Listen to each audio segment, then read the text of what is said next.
in Space Store Live, we are having an interview about space. Brilliant.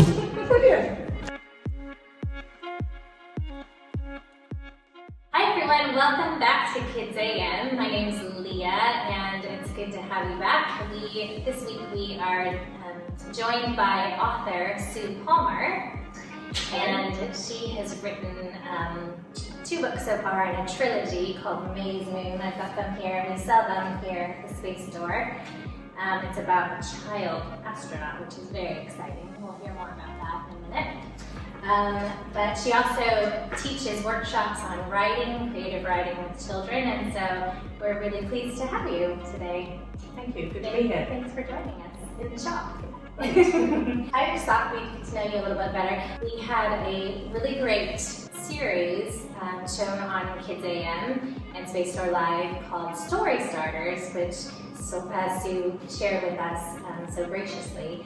It was a four-part series on how to write creatively, and she gave tips on just amazing things like creating your character and your plot and your storyline, and even writing those first lines of your story, which I think are great for our school-aged kids. Is that what you're aiming for? Yes, I think 7 to 12-year-olds, Yeah. although the rules are pretty much applicable to any age. When I watched them, I thought, wow, this would have been really useful as a kid. You do, yeah. I don't think I ever was taught like the basics of the parts of the story and how important character development is and all of that. I just thought it was really great help. So Yeah. I hope it's helpful to those who watch the videos as well. And they're available on YouTube now, but we really enjoyed Good. them. I'm glad you have. How did you get started writing books? So the transition from short stories to books happened with lots of people after having my children. So, and a change of career. So I'd always written stories. At school, like lots of children, I was forced to write within certain parameters, and it was probably reading stories to my own children that reminded me of the stories I loved. So when we started reading Enid Blyton, Stig of the Dump, Pippi Longstocking, Swallows and Amazons, those sorts of things, that it reminded me of that beautiful, anything can be possible, and the children believe they can be anything. And that's where I started. The idea then came into my head that I could turn these short stories into something a bit longer.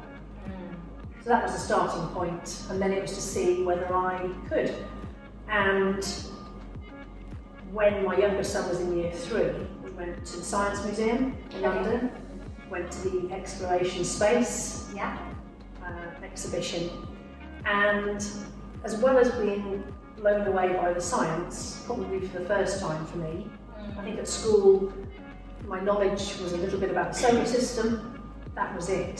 So when we went to the Science Museum, I was absolutely astounded by what was in that room, from the replica spacesuits to the rockets across the ceiling, even the space toilet and the space food that were on display.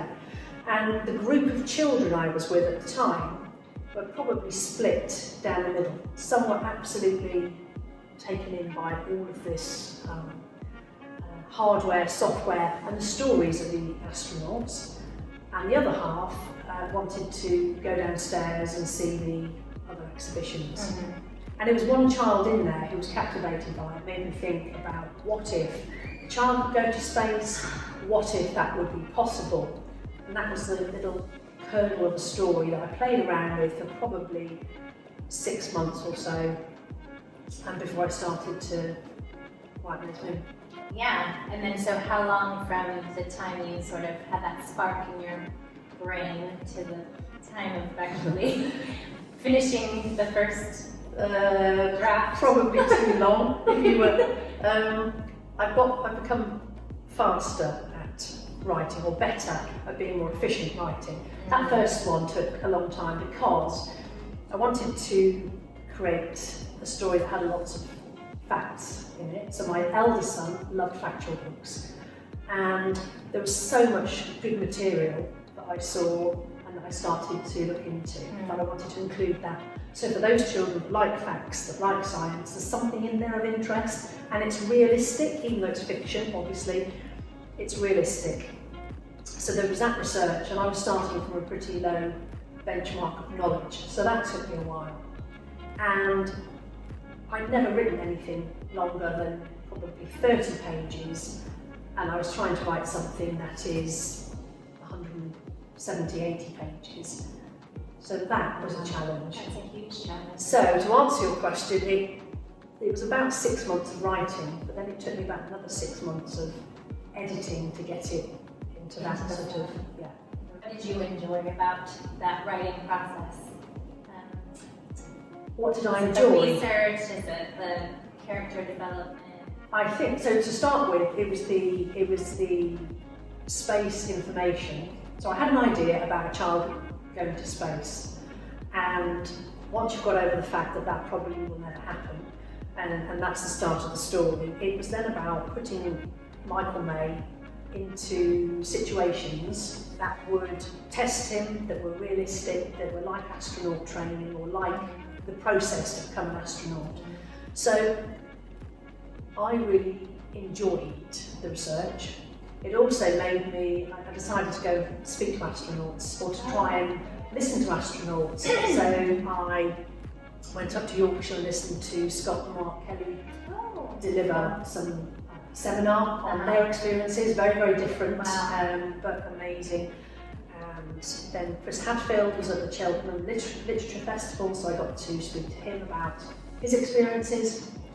And I happened to start writing in 2015, in the December of which Tim Peake was off to the International Space Station, so I got to catch up with Tim Peake at the Science Museum and speak to him very briefly during a press conference before his flight.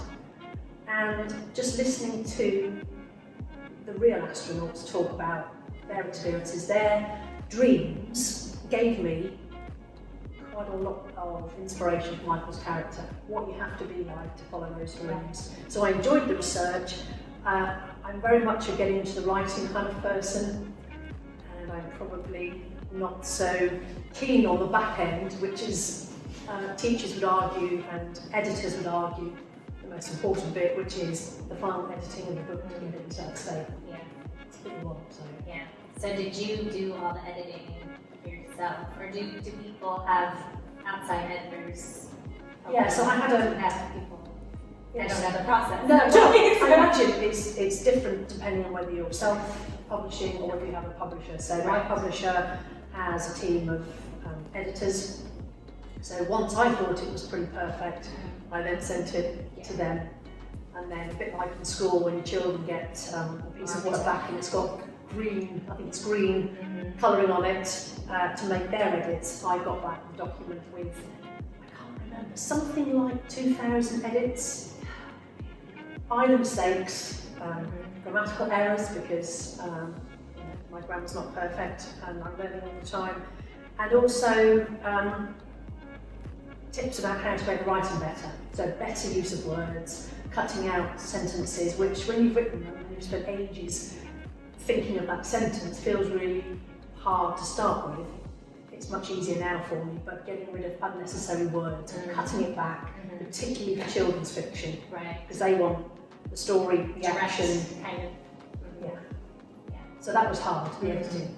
Yeah. But I had people who were very comfortable with it who helped immensely. I would think, it seemed to be hard to do your own work wholly on our own. So, yeah. You don't see things, you read a sentence and it's got an error in it, but your eyes see what you want it to be. And it's amazing, even when books are published, I didn't realise that any book you find on the shelf typically will have errors still in them during publication. Yeah. So 6 errors, let's say 7 or 8 errors, and I have children very kindly who write to me and point out where the errors are, and then in the next edition or the next version they get corrected. So eventually I guess you end up with a pretty perfect book. Okay. That's a neat process. Yeah. Cool. So it is a trilogy, and you're working on Yes. the third book. Yes, Okay, it's now. the third book. There will only be 3. I started out with May's Moon being just 1 book, Okay. and it was the publisher who said to me they would like it either to be a series or a trilogy. Well, that's great. And as a first foray into book writing, it's been quite a challenge, because 1 book I found that a challenge, but great. The second book probably more difficult, because I knew that I had to complete that. I'd left it open. And the third book, I'm now trying to tie up everything that I started at the beginning that's coming in book 2. So it will come eventually. Yeah. Yes, I'm partway through, probably halfway through the first draft. So Okay. there's a little way to go yet. Well, we look forward to reading that one too. Thank you. Thanks. What do you love about working with children? Because you do workshops in schools and in other venues. Yes. How does that work for you? Working with children, so I had a background in training, Okay. and when I'd finished writing the first book, I was quite keen to get out and see children. And it's quite hard as an adult to contact children in any other forum other than an official setting like a school or a library or a bookshop. So that was and as well as a charity actually. So I spoke to all of those settings, and then realised that in order to give value to a school and to go in, not being a well-known writer, I had to have a more of an offering other than I've written a book, because lots of people have written books. And that's when I had the thought or the idea of writing something that connected my fiction to what they were doing in schools. And I'm fortunate enough to have a sister who's a teacher, so she pointed me in the right direction to come up with 3 workshops that tie in with the curriculum for Key Stage 2 Okay. and support some of the science that they're studying in years 3, 4, 5, 6, as well as some of the literacy objectives they have. And I put those together really to get into schools, to talk about my books obviously, but also to bridge science and literacy. Because at school for me, they were very much separate. You were either a scientist or you were a creative writer or an artist. Right or left brain. Yeah. And there are many people, many children who like both, and so that's how the workshops came about. Fantastic. Yeah, that's a great resource to have you sharing your passion too on the daily. So that's amazing. And research. And research. So I've learned from a non-science background. I've learned a lot about space. I'm sure it's not all accurate, but then I get away with it because it's a fictional book. But it allows me to talk to children about something other than my stories, and I get great feedback from children. And they really really good ideas yes. for your yes. future books, Yes. right? I also have Like just how they're thinking and what questions they ask. Yeah. And the knowledge. There are a lot of children who They're so clever. watch programs, Yeah. whose parents buy them books or go to libraries, and they know so much. I have, I think, locally to the space store, I saw a group of children in a school not far away, and some of the parents work in a very space science setting near here. And one of the lads in the class knew so much about everything from the volume of fuel in a Saturn V rocket to the exact mileage of the International Space Station at any point in time, the height, from the Earth. And so sometimes a challenge. And the one thing I learned is not ever to try and fool a child or to ever try and sort of fudge an answer. Right. Just say you don't know. Yeah. Because They will probably soon know. they will soon find out. Yeah. Do you have like a book where you write down different ideas for your, that you Yes. come up with that? I have. Yeah. I generally, if I'm organised enough, carry something with me that I can write ideas down. But I have a few projects also on the go. So I have another story set in Cornwall, which is where I spent a large part of my holidays as a child. So my dad's Cornish, and the adventures that I got up to, or imagined maybe I got up to when I was 8, 9, 10, 11, that kind of age, on the beach, in caves, collecting shells. So completely different space. Yeah. On the English coastline, and a mystery story of 2 children who live next door, who have an unlikely friendship, let's say. So that's a project that I'm further along with that project than I am with the third reason. I kind of fitted that in between. But I have a few other things that are being sketched out that will be my next project. So. Great. That's really exciting. Thank you so much for joining and for meeting with me today. It's been great. Thanks, Leah. Yeah, I enjoyed it. Getting to know you a little bit better and your thought process, and yeah, I just really enjoyed the Story Starters videos. They were really inspiring. I thought, if I were a kid and I had that information, I think I would have written more and been more inspired too. When I go into schools and children come up with a story over a period of a morning or an afternoon, it is amazing what you can come up with. Yeah. And it just needs somebody to spark that interest and encourage. Yeah. And reading's a way of doing that. Right. Reading good stories and then having an idea. Yeah. So, yeah. Do you have tips for children who would like to read more, write more? Finding a book that you really love.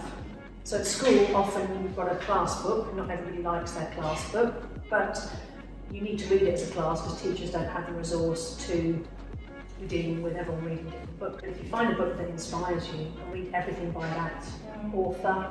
If you find a subject that inspires you, so for example space, or it could be anything, science related or non-science related.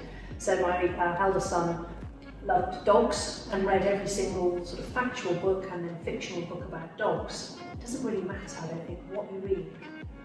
The more you read, the more confident you become in writing. I think to take away the fear of it, write one line and then make that line one paragraph and make that paragraph one page, and all of a sudden it's when children are asked to write a story and suddenly that seems quite frightening. Yeah.